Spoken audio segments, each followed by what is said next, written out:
بسم اللہ الرحمن الرحیم۔ ایک بچہ جس کی عمر بہت کم تھی، والد کا انتقال ہو گیا۔ والد کا پیشہ دھوبی سے تھا۔ دھوبی گھاٹ میں جاتا اور کام کاج کرتا، رات کو پیسے کما کے گھر لاتا، گھر کا گزر بسر ہوتا۔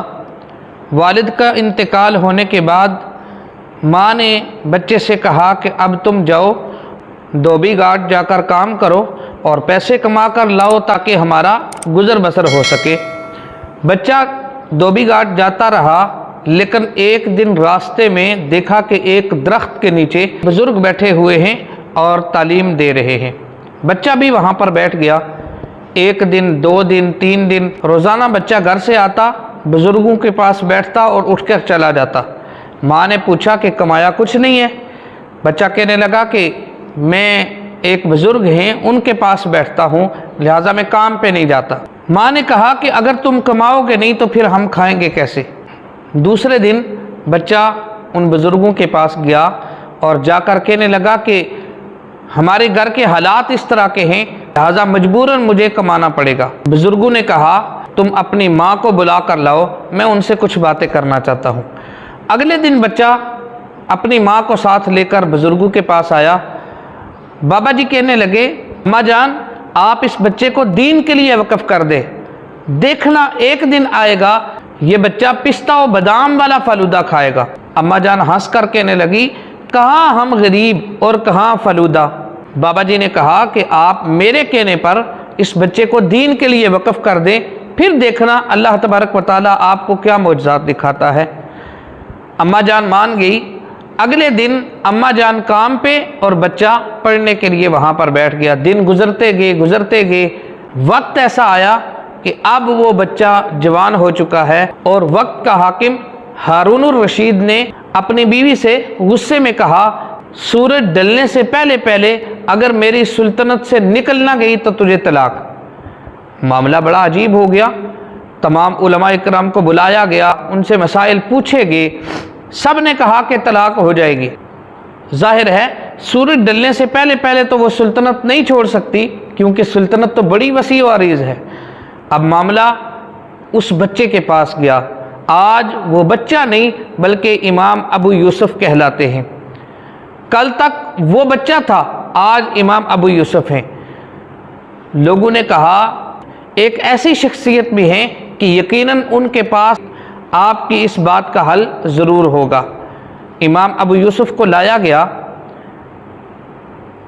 مسئلہ جب سامنے رکھا گیا، امام ابو یوسف نے کہا کہ یہ کوئی بڑی بات نہیں ہے۔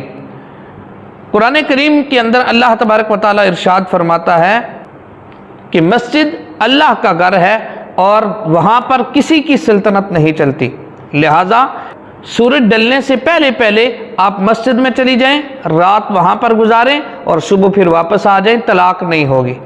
بادشاہ بڑا خوش ہوا اور اس نے انعام کے طور پر امام ابو یوسف کو قاضی کا منصب عطا کر دیا اور خود نیچے بیٹھ کر امام ابو یوسف کو اپنے تخت پر بٹھایا۔ بادشاہ ہارون الرشید کے لیے ہفتے میں ایک دن فلودہ آیا کرتا تھا اور اتفاق سے اسی دن بادشاہ کے لیے فلودہ لایا گیا۔ بادشاہ نے وہی فلودہ امام صاحب کو دے دیا اور ساتھ یہ آرڈر بھی کیا کہ آج کے بعد میری سلطنت کے قاضی القضاء آپ ہیں اور یہ فلودہ ہفتے میں ایک دن نہیں بلکہ روزانہ آیا کرے گا۔ اب وہ بابا جی کون تھے؟ وہ وقت کے امام اعظم ابو حنیفہ علیہ رحمہ تھے، جن کی بشارت آج سچ ہو گئی۔ آپ نے امام ابو یوسف کی والدہ سے کہا تھا کہ اماں جان آپ اس بچے کو دین کے لیے وقف کر دیں، دیکھنا ایک دن اس بچے کے لیے بادام اور پستے کا فلودہ لایا جائے گا۔ تو گویا جو آدمی دین کے لیے اپنے آپ کو وقف کر دیتا ہے، اپنی اولاد کو، آنے والی نسلوں کو دین کے لیے وقف کر دیتا ہے، اللہ تبارک و تعالیٰ کبھی اس کو مایوس نہیں کرتا۔ اسی طرح ایک اور واقعہ ہے، جو دینی طالب علم ہیں، جو دین پڑھنے پڑھانے والے ہیں، ان کے ساتھ ہیلپ کرنا، ان کی امداد کرنا، اس کا کیا اجر و ثواب ہے۔ سلطان محمود غزنوی بادشاہ ہے اور اس کے ذہن کے اندر ہمیشہ 3 سوال اکثر کھٹکتے تھے۔ چونکہ سلطان محمود غزنوی کے لیے یہ مشہور تھا کہ سلطان محمود غزنوی اپنے اصل باپ کا نہیں بلکہ یہ کسی اور کا ہے، اور اس کے اصل باپ کا نام سبکتگین نہیں ہے بلکہ کوئی اور ہے۔ سلطان کے ذہن کے اندر ایک سوال تو یہ ہوتا تھا کہ پتہ نہیں میرا والد سبکتگین ہے یا نہیں ہے۔ دوسرا سوال، آقا کریم صلی اللہ علیہ وسلم نے فرمایا العلماء ورثۃ الانبیاء، تو سلطان کہتے تھے کہ کہاں انبیاء کرام اور کہاں یہ علماء کرام، یہ انبیاء کے وارث کیسے ہو سکتے ہیں۔ تیسرا سوال کہ پتہ نہیں میں جنت میں جاؤں گا یا نہیں۔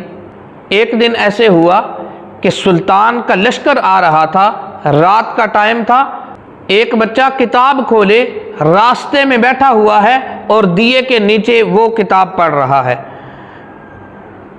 سلطان گزرنے لگے تو ان کے ذہن میں خیال آیا کہ کب تک یہ لائٹ جلتی رہے گی اور یہ بچہ پڑھتا رہے گا۔ لہذا سلطان نے لشکر والوں سے کہا کہ اس بچے کو شمع دی جائے کہ تاکہ اس کی روشنی سے یہ پڑھتا رہے۔ رات کو سوئے، مقدر جاگ اٹھے، آقا کریم صلی اللہ علیہ وسلم تشریف لائے اور خواب میں آقا کریم صلی اللہ علیہ وسلم نے ایک ہی جملہ ارشاد فرمایا جس سے سلطان محمود غزنوی کے ذہن کے اندر جو 3 سوال تھے وہ تینوں سوال حل ہو گئے۔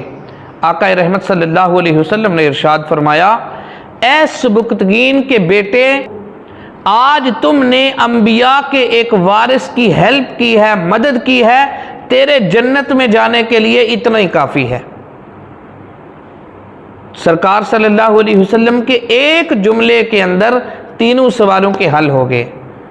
محترم ناظرین، دین کا کام کرنے والوں کے لیے آسانیاں پیدا کرنا اللہ تبارک و تعالیٰ اس کے اوپر بڑا اجر عطا فرماتا ہے، اور آقا رحمت صلی اللہ علیہ وسلم کی بھی خصوصی شفقت و عنایت ہوتی ہے۔ شوال المکرم کا مہینہ ہے اور اس مہینے میں طلباء نئے سال کا آغاز کرتے ہیں، اور جب نئے سال کا آغاز ہوتا ہے تو ان کو بہت ساری چیزوں کی ضرورت ہوتی ہے، ان کو دینی کتابوں کی ضرورت ہوتی ہے، باقی اخراجات کی ضرورت ہوتی ہے۔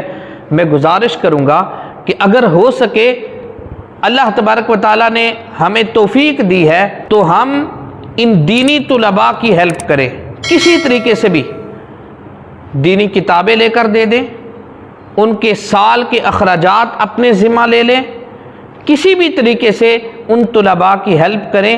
جب ان کے دل سے دعا نکلے گی تو انشاءاللہ العزیز اللہ تبارک و تعالی ہمارا بیڑا پار کر دے گا، اور دنیا کے اندر بھی اور آخرت میں بھی اللہ تبارک و تعالی ہمیں سرخرو فرمائے گا۔ اللہ تبارک و تعالی ہمیں عمل کرنے کی توفیق عطا فرمائے۔